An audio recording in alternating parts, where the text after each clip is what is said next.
राजस्थान में विधानसभा चुनाव से पूर्व ही सत्ता की सियासत गर्मा गई है। पार्टियों में आरोप प्रत्यारोप के दौर शुरू हो गए हैं।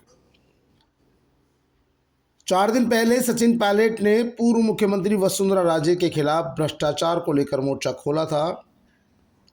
उसके बाद खुद वसुंधरा राजे ने सचिन पायलट को आड़े हाथों लिया था।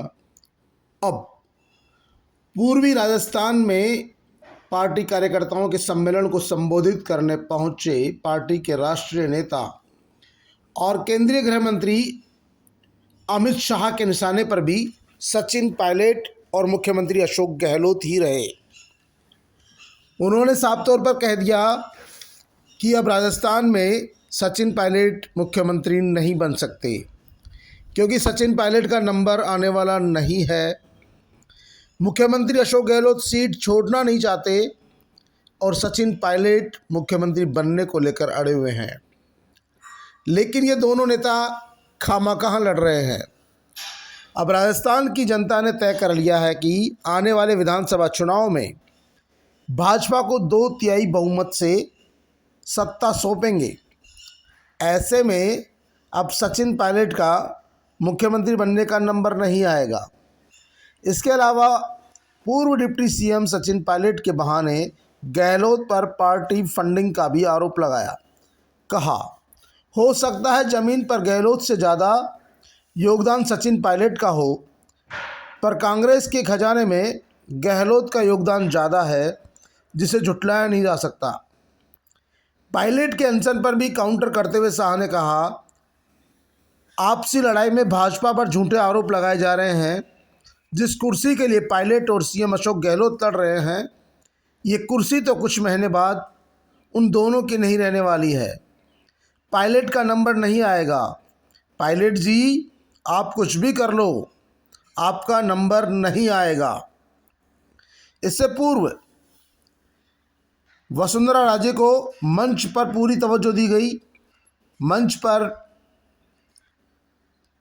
पीएम अमित शाह, नड्डा के बाद राजस्थान के 3 नेताओं वसुंधरा राजे, सीपी जोशी और नेता प्रतिपक्ष राजेंद्र राठौड़ के ही फोटो लगाए गए। शाह ने कहा, गहलोत सरकार के खिलाफ वसुंधरा बहुत कुछ बोली, पर लिहाज करती है। शाह ने कार्यक्रम में वरिष्ठ नेता ओम माथुर, राजेंद्र राठौड़ की भी तारीफ की। केंद्रीय मंत्री गजेंद्र सिंह शेखावत के लिए ताली बजवाई। कुल मिलाकर अमित शाह के निशाने पर सचिन पायलट रहे। आपको बता दें कि पूर्वी राजस्थान में पिछले विधानसभा चुनाव में भाजपा खाता भी नहीं खोल सकी थी, मात्र 2 सीटों पर चुनाव जीत पाई थी।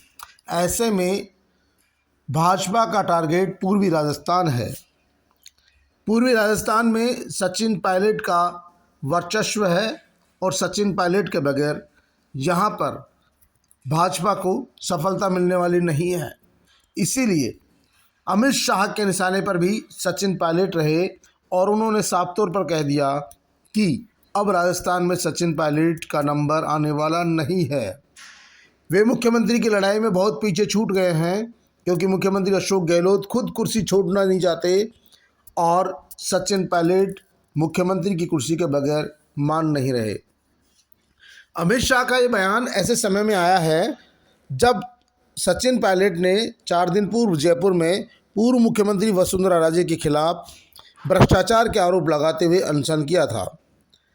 उसके 2 दिन बाद केंद्रीय मंत्री गजेंद्र सिंह शेखावत का एक बयान आता है कि सचिन पायलट सामर्थ्यवान नेता है, जनाधार वाले नेता है।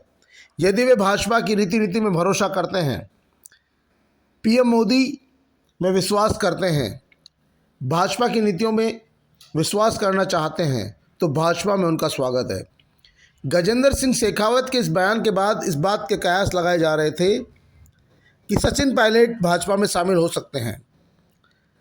लेकिन जिस तरह से अमित शाह ने पूर्वी राजस्थान में, जो कि सचिन पायलट का गढ़ है, वहाँ पर सचिन पायलट के खिलाफ मोर्चा खोलकर ये बता दिया कि अब राजस्थान में भाजपा में सचिन पायलट के लिए कोई जगह नहीं है।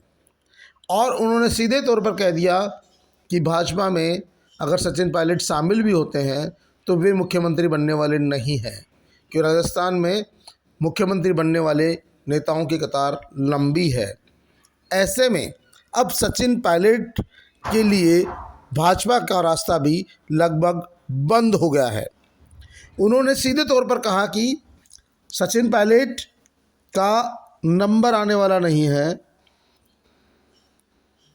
जबकि इससे पूर्व माना जा रहा था कि अमित शाह के शह पर ही सचिन पायलट को भाजपा में लाने की तैयारी चल रही है। फिलहाल सचिन पायलट दिल्ली में हैं और दिल्ली में पार्टी आलाकमान के निर्देश की पालना का इंतजार है। हालांकि उनका 17 अप्रैल को खेतड़ी में बड़ी जनसभा है, बड़ा कार्यक्रम है, फिर जयपुर में है। वे लगातार प्रदेश का दौरा कर रहे हैं, लेकिन पार्टी में अभी तक भी उनका कोई कद और पद निश्चित नहीं हो पाया है। न संगठन में उन्हें पद दिया गया है, न सरकार में कोई पद दिया गया है। ऐसी स्थिति में सचिन पायलट के सामने संकट यह है कि आखिरकार वो अपनी आने वाली पारी कांग्रेस के साथ खेलें या तीसरा मोर्चा बनाएं या कहां जाएं। और अब तो भाजपा ने भी अपने द्वार बंद कर दिए हैं। अमित शाह ने मुख्यमंत्री अशोक गहलोत पर भी वोट के लिए जयपुर ब्लास्ट के आरोपियों को बचाने और तुष्टीकरण की नीति अपनाने का आरोप लगाया है। जयपुर ब्लास्ट के 4 आरोपियों के बरी होने के मामले को उठाते हुए शाह ने कहा, गहलोत सरकार को 3D यानी दंगा, दुर्व्यवहार और दलित अत्याचारी बताया। कहा, जयपुर में बम ब्लास्ट हुए तो यहाँ वसुंधरा सरकार थी जिसने सबको पकड़कर जेल में डाला, सबको फांसी की सज़ा सुनाई। गुजरात ब्लास्ट में भी फांसी की सज़ा हुई थी।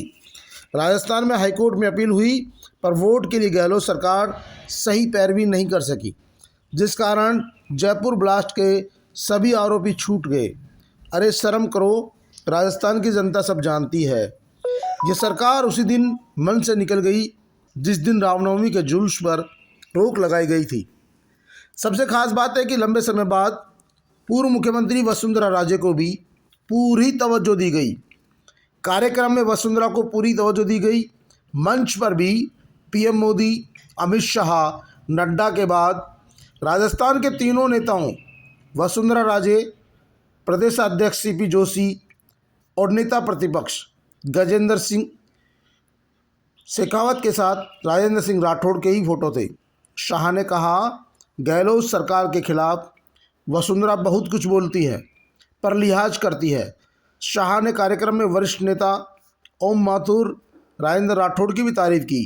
केंद्रीय मंत्री गजेंद्र सिंह शेखावत के लिए तो तालियां बजवाई, लेकिन उनके निशाने पर सचिन पायलट ही रहे।